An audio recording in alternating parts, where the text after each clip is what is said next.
A long story short, my dad was a property lawyer, so I had exposure to real estate transactions and property and so on. And he was always doing small developments himself, mainly little townhouse developments, a bit of land subdivision and so on. So I got to be exposed to it that way. And I had other businesses, not in property.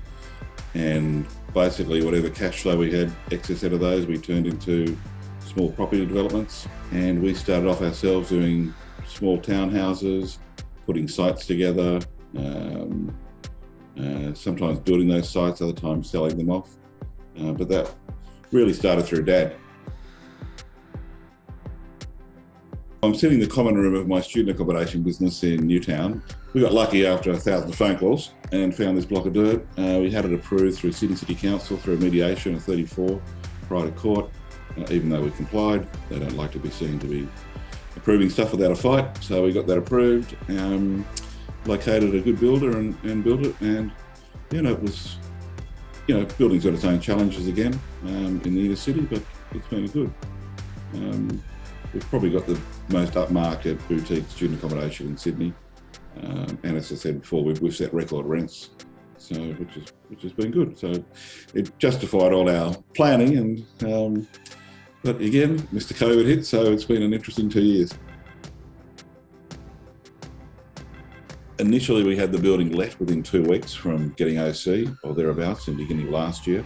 Again, we set record rents, we'd filled the building in 2 weeks, so we'd proved that the demand from overseas international students is there, especially around USyd.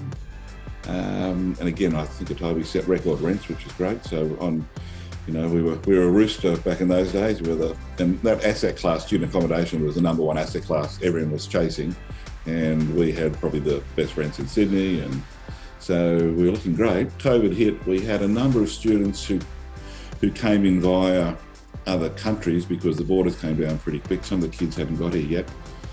So for the first 2 to 4 weeks, we still had open borders with Singapore and Thailand, I think. So some of the other Asian countries would go, and the kids would go and sit in a hotel in Singapore for 2 weeks and do their quarantine there for 2 weeks. That's what they had to do then come in. So we had quite a number come in that way. So again, we were full for the first semester, pretty much with the original kids. Some cancelled, but we managed to pick up local students here to fill the rooms that were vacant. We were allowed 64 students in this building. So we were pretty well full. Then, we've proved that the model itself works. Even in tough times, we can survive just with domestic students. But it's all about, providing top shelf products. Through these times, it's very difficult to get funding because the banks are conservative. They see student accommodation as a tough market now, although only because the international students can't get here. Your valuation on your properties get a little bit hammered because if your revenue is down by 35%, your valuation is going to be generally down by the same amount. Therefore, your borrowing capacity is going to be limited again. So we needed to try and stretch that LVR as high as we could. Initially, we were going to fund through a bank, and as I said, we had an offer from one of the major banks. I then took that same offer to Baxter to see what we could do at DFP, and they provided, in my opinion, a better solution, less equity in. In fact, a better interest rate than we're getting from one of the major fours too.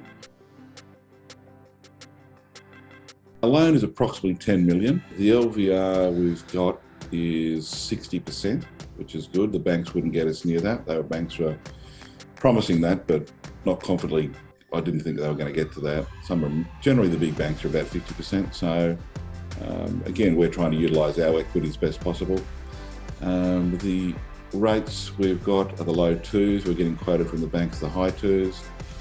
We've fixed ours for 3 years. It's very hard for a small person like me to go and talk to every financier in town, every bank, every third-party lender, because each one requires a relationship. You're best off using someone like DFP to do that, who know them all well, and they can hunt around. They know my situation, they know the business, and they know who to slot it with.